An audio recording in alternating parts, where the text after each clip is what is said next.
제 이름은 박영숙입니다. 올해 60하고도 5해를 더 살았네요. 세상 떠난 남편의 빈자리는 외아들 민준이가 채워주었고, 민준이가 서연이라는 참한 아가씨를 데려와 결혼했을 때는 제 인생의 봄날이 다시 찾아온 것만 같았어요. 무엇보다 눈에 넣어도 아프지 않을 손녀 하늘이가 태어났을 때 저는 남 부러울 것 없는 할머니이자 시어머니라고 생각했지요. 처음 만난 서연이는 나무랄 데 없이 싹싹하고 예의 바른 며느리였습니다. 제게 어머님, 어머님 하며 따르고 민준이에게도 헌신적인 아내였죠. 저는 그런 며느리가 참으로 고맙고 예뻤습니다. 아들 내외가 사는 집 마련에도 제 평생 모은 돈을 아낌없이 보탰고 그저 그들의 행복이 제 행복이라 여기며 살았어요. 하지만 행복은 그리 오래가지 못했습니다. 언제부터였을까요? 서연이의 말투와 행동에 날이 서기 시작한 것은 제가 살림이나 육아에 대해 제 경험에서 우러나온 조언을 건넬 때면 서연이는 미간을 찌푸리며 불편한 기색을 감추지 못했지요. 어머님, 그건 옛날 방식이에요. 제가 알아서 할게요. 처음에는 세대 차이려니 요즘 젊은 사람들은 자기 방식이 중요하니 그럴 수 있다고 이해하려 애썼습니다. 그러나 서연이의 반응은 점점 더 예민해졌고 제 진심 어린 도움이나 걱정마저 간섭으로 치부해버리곤 했어요. 특히 손녀 하늘이 문제로 부딪힐 때면 서연이는 제 가슴에 비수를 꽂는 말을 서슴지 않았지요. 하루는 제가 감기 기운이 있는 하늘이를 위해 배숙을 만들어 가져갔습니다. 서연이는 현관문 앞에서 제 손에 들린 냄비를 보고는 차갑게 말하더군요. 어머님, 하늘이 병원은 제가 데리고 다녀요. 이런 거 안 해주셔도 돼요. 그래도 아이 감기에는 배숙이 좋으니. 제발 참견 좀 하지 마세요. 제가 엄마잖아요. 그 말이 제 심장을 관통했습니다. 참견이라니요. 평생 아들 하나만 바라보고 살아온 제게 이제는 손녀딸의 건강을 걱정하는 마음조차 참견이 되어버린 현실이 믿기지 않았어요. 더욱 저를 힘들게 한 것은 아들 민준이의 태도였습니다. 민준이는 늘 중간에서 어쩔 줄 몰라 했고 대부분 아내의 편을 들거나 상황을 회피하려 했지요. 엄마, 서연이도 일하느라 힘드니까 예민해서 그래. 이해 좀 해줘. 아들의 무기력한 중재는 제게 더 큰 실망감만 안겨줄 뿐이었습니다.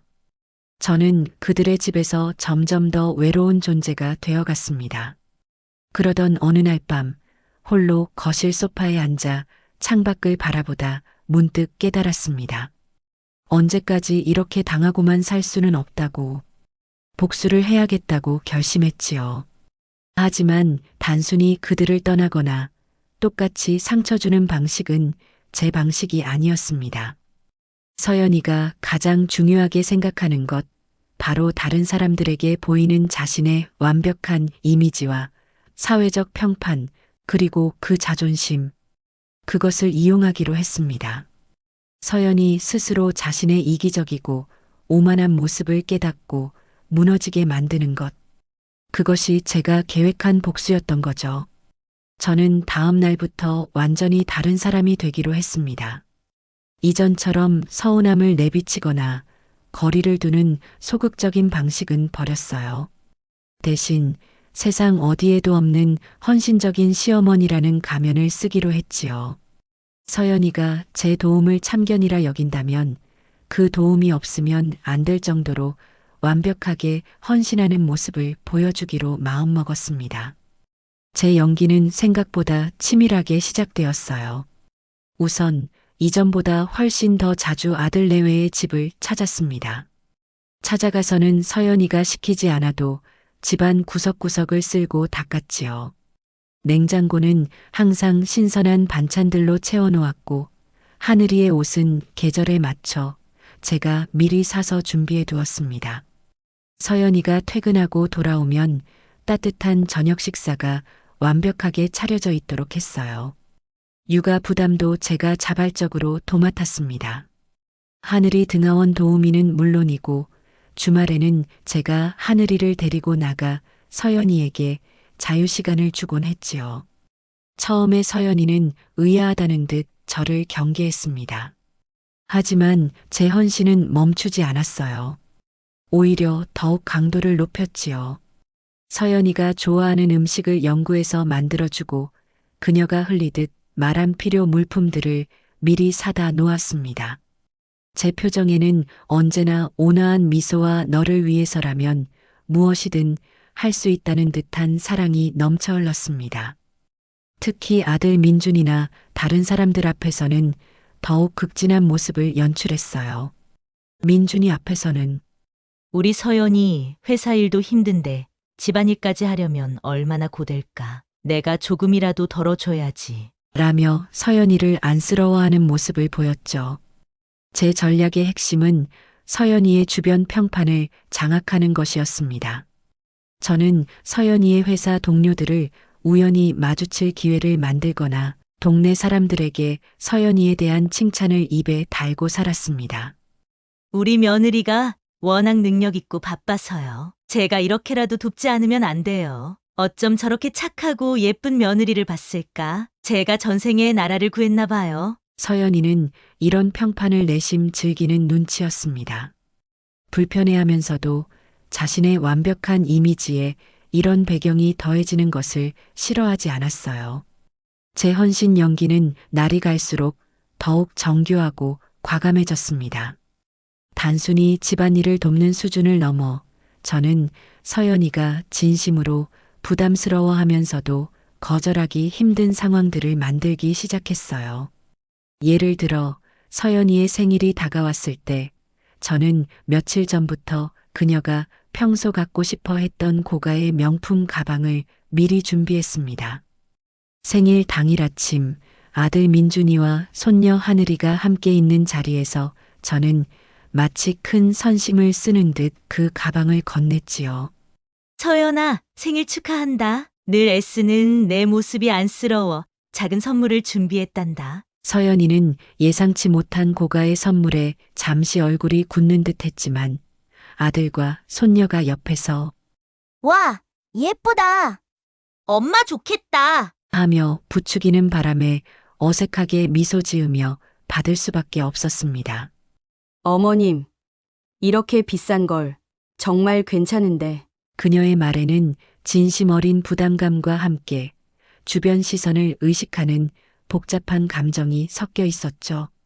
제가 준 선물이지만 분명 주변 사람들에게는 시어머니에게 명품 가방 선물 받는 능력 있는 며느리로 비칠 것이라는 계산이었을 테고요.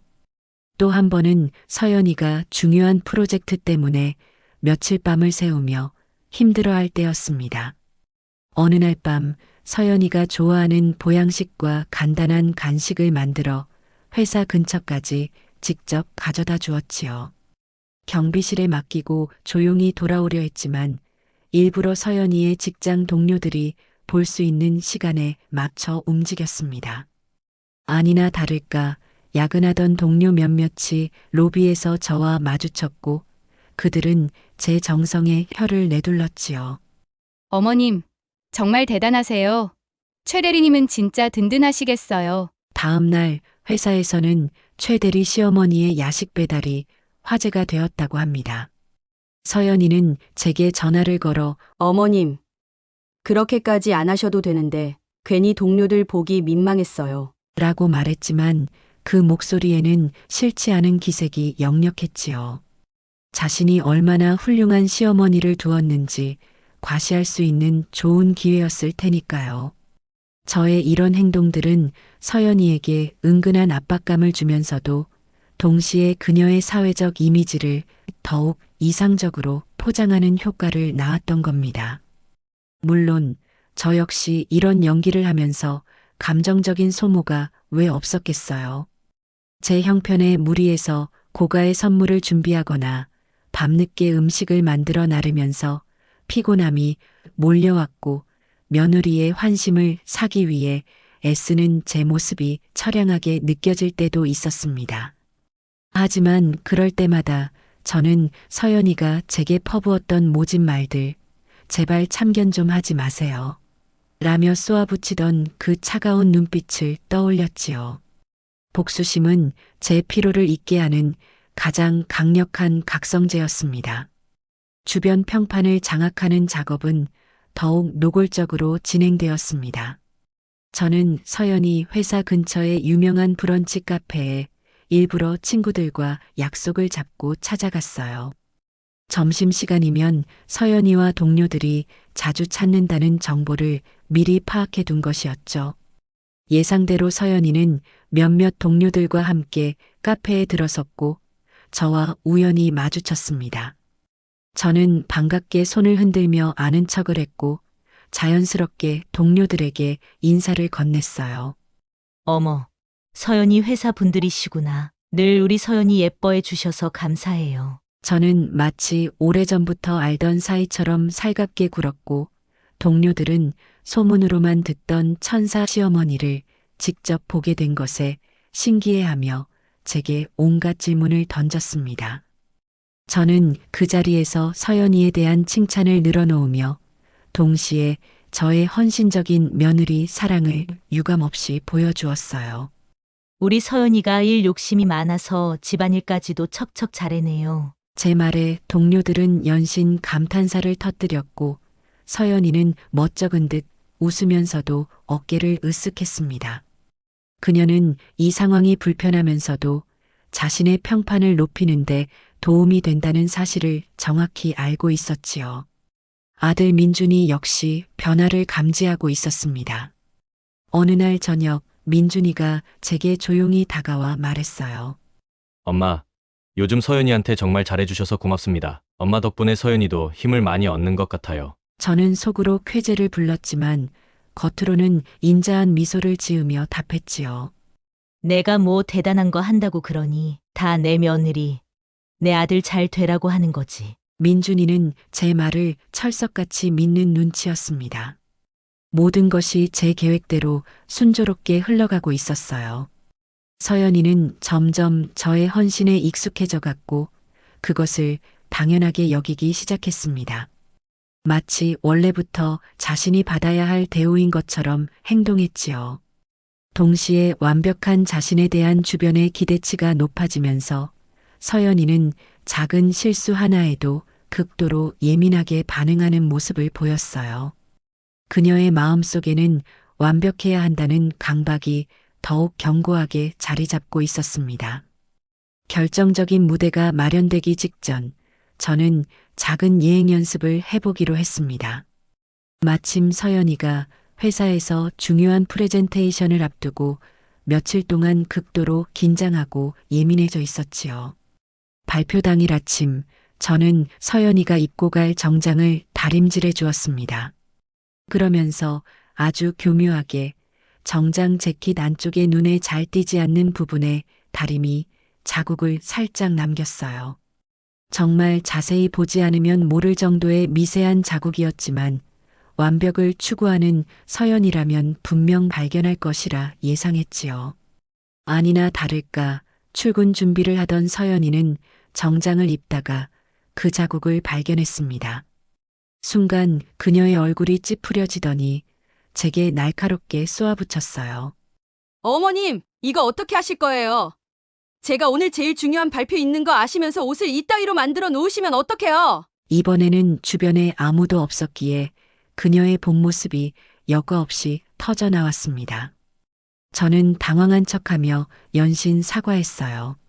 어머, 어떡하니, 서연아. 내가 정신이 없어서 실수를 했나 보다. 정말 미안하다. 다른 옷 입고 가야겠네. 서연이는 분을 사귀지 못하고 씩씩거리며 다른 옷을 찾아 입고는 제게 눈길 한 번 주지 않고 획 나가버렸지요.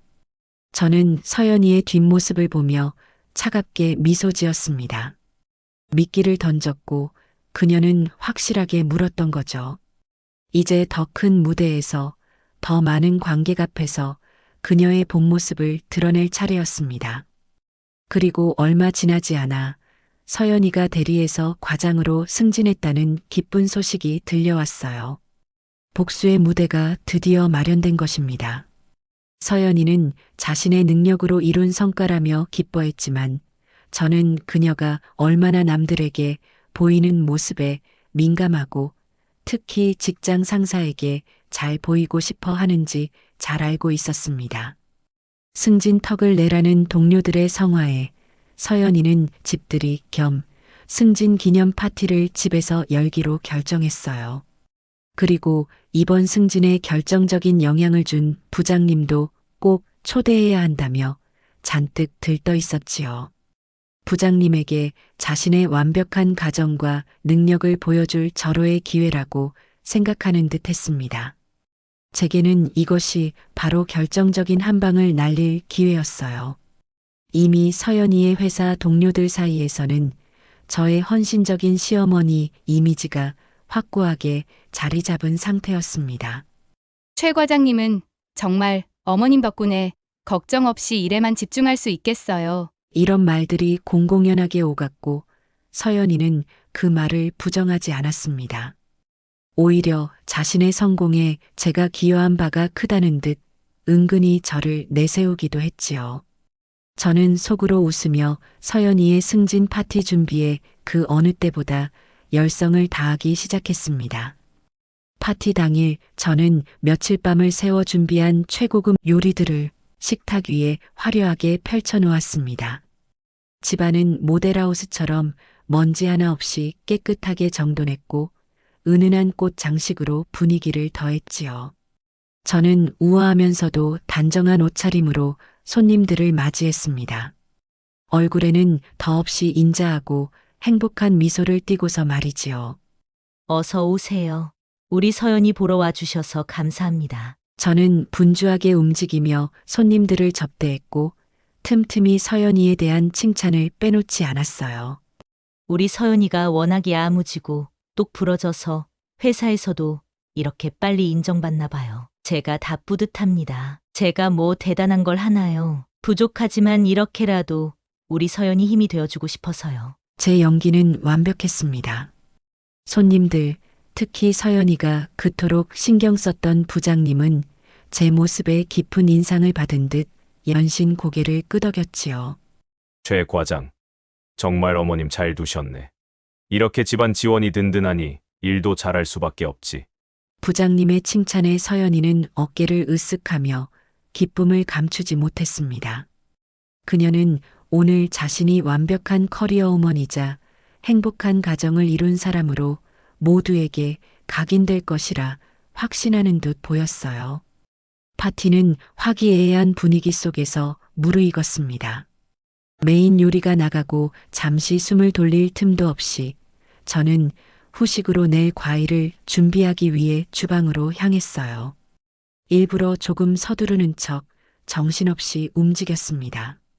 여러 종류의 과일을 예쁘게 깎아 접시에 담던 중 저는 아주 사소한 실수를 연출했지요. 서연이가 특별히 강조했던 고급 샤인 머스켓 대신 평범한 거봉 포도를 몇 알 올린 것입니다. 그리고 접시의 모양도 서연이가 원했던 타원형이 아닌 둥근 접시를 사용했고요. 정말 별것 아닌 눈썰미 좋은 사람이 아니라면 알아채기 힘든 작은 차이였습니다. 타이밍은 기가 막혔습니다. 마침 주방에 시원한 음료를 가지러 들어온 서연이가 그 광경을 목격했어요. 파티 분위기와 부장님의 칭찬에 한껏 고무되어 있던 서연이는 동시에 모든 것이 완벽해야 한다는 강박감에 사로잡혀 있었습니다. 그녀는 접시 위에 거봉 포도를 보자마자 표정이 싸늘하게 굳었지요. 그리고 제가 다른 실수를 할 새도 없이 주변을 의식하지 못한 채 날카로운 목소리로 쏘아붙였습니다. 어머님, 제가 샤인머스켓 내라고 몇 번을 말씀드렸어요. 그리고 이 접시 말고요. 이런 식으로 대충 하실 거면 그냥 두세요. 제가 다시 할게요. 그녀의 목소리에는 짜증과 무시가 가득했습니다. 평소 저와 둘만 있을 때 나오던 바로 그 톤이었지요. 바로 그 순간이었습니다. 거실이 시끄러워 잠시 조용한 곳에서 통화하려던 부장님이 열린 주방 문틈으로 들어서려다 그 광경을 정확히 목격하고 만 것이지요. 밖에서 보았던 그 인자하고 헌신적인 시어머니에게 며느리가 저토록 신경질적으로 핀잔을 주는 모습을 말입니다. 부장님의 표정이 순간적으로 굳어지는 것을 저는 놓치지 않았습니다. 밖에서의 극진한 칭찬과 너무나도 다른 이면의 모습. 부장님은 아무 말 없이 뒤돌아 조용히 거실로 돌아갔어요. 서연이는 부장님이 그 광경을 목격했다는 사실을 전혀 눈치채지 못한 채 분주하게 과일 접시를 자신이 원하는 대로 다시 만들기 시작했습니다. 잠시 후 아무 일 없었다는 듯 환한 미소를 지으며 거실로 나온 서연이는 파티를 계속 이어갔습니다. 하지만 얼마 지나지 않아 부장님의 표정이 이전과 달리 싸늘하고 자신을 쳐다보는 눈빛이 어딘가 달라졌다는 것을 감지하기 시작했지요. 서연이는 불안해졌습니다. 혹시 자신이 뭔가 다른 실수를 했는지 아니면 파티 음식이나 분위기가 마음에 들지 않는 것은 아닌지 안절부절 못했어요. 그녀는 완벽해야 했던 오늘 밤에 예상치 못한 균열이 생겼음을 직감했지만 그 이유를 알지 못해 초조해했습니다. 파티가 거의 끝나갈 무렵 불안감을 떨치지 못한 서연이는 결국 용기를 내어 부장님께 다가갔어요. 부장님, 오늘 저희 집 파티는 괜찮으셨어요? 혹시 제가 뭐 불편하게 해드린 거라도 아까부터 표정이 안 좋으셔서요. 조심스럽게 묻는 서연이를 술이 몇 잔 들어간 부장님은 잠시 지그시 쳐다보았습니다. 그리고는 주변의 다른 동료들도 충분히 들을 수 있을 정도의 목소리로 입을 열었습니다. 최 과장. 오늘 승진턱 아주 잘 먹었네. 음식도 훌륭하고 어머님 정성이 대단하시더군. 서연이는 안심하는 표정을 지으려 했지만 부장님의 다음 말이 이어졌지요. 그런데 말이야, 사람은 말이지. 특히 아랫사람은 윗사람을 보고 배우는 게 많아. 집에서 저렇게까지 헌신하시는 어른한테 방금 주방에서처럼 그러면 안 되는 거야. 다른 사람들도 다 있는데 기본적인 도리는 지켜야지. 안 그런가? 부장님은 주방에서의 일을 구체적으로 묘사하지 않았습니다. 하지만 그 말의 의미는 너무나 분명했고 그 자리에 있던 모든 사람들에게 정확히 전달되었어요. 순간 거실에는 숨막히는 정적이 흘렀습니다. 서연이는 얼굴이 새하얗게 질려 그 자리에 얼어붙었지요. 자신이 공들여 쌓아 올린 완벽한 이미지가 존경하는 상사 앞에서 동료들 모두가 보는 앞에서 산산조각 나는 순간이었습니다. 주변 동료들은 당황하여 어쩔 줄 몰라 했어요. 아이고, 부장님 오늘 술이 좀 과하셨네요. 하하. 부장님 농담도 참. 저희 최 과장이 얼마나 싹싹한데요. 자자, 여러분. 이제 시간이 늦었으니 슬슬 정리하고 일어날까요? 사람들은 황급히 상황을 수습하려 애썼고 파티는 예정보다 훨씬 일찍 어색하고 찝찝한 분위기 속에서 급하게 마무리되었습니다. 서연이는 동료들이 돌아가는 동안 고개를 들지 못했어요.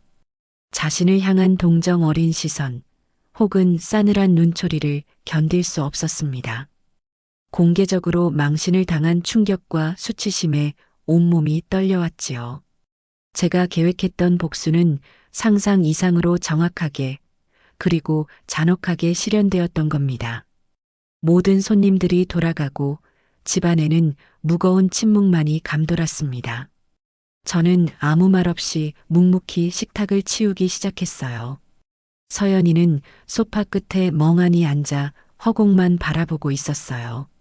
새하얗게 질린 얼굴에는 충격과 당혹감, 그리고 깊은 수치심이 뒤엉켜 어찌할 바를 모르는 표정이 역력했지요.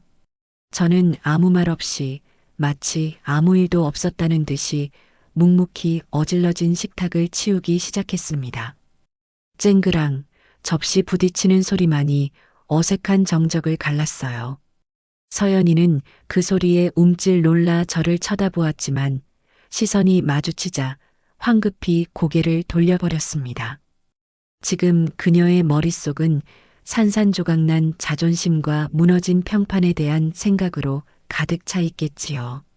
아직 자신의 행동이 근본적으로 무엇이 잘못되었는지 돌아볼 여유는 없어 보였습니다.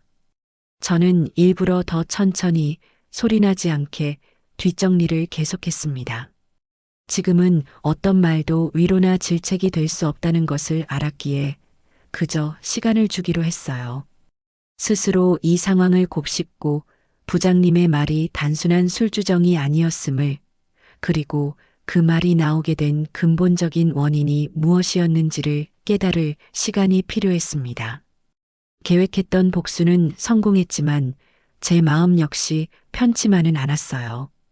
통쾌함 뒤편에는 씁쓸함과 연민이 뒤섞인 복잡한 감정이 자리하고 있었지요.